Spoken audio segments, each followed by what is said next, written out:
வரக்கூடிய செப்டம்பர் 2ஆம் தேதி 40,000 50,000க்கும் மேற்பட்ட troops would be ordered to show for the duty on September 2.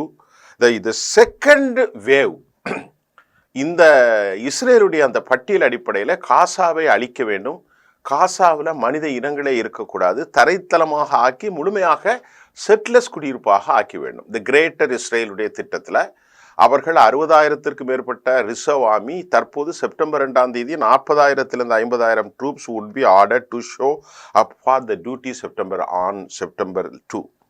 இந்த இரண்டாவது வேவ்ல the take place in நவம்பர்லேருந்து டிசம்பர் அவங்க இந்த செக்டோரியல் டிவைடட் அதாவது கன்சிஸ்ட் பண்ணியிருக்கிறாங்க. அதாவது ரெண்டாவது அலை, முதலாவது அலை செப்டம்பர், இரண்டாவது அலை நவம்பர் அண்ட் டிசம்பர், மூன்றாவது அலை பிப்ரவரி மற்றும் மார்ச் 2026.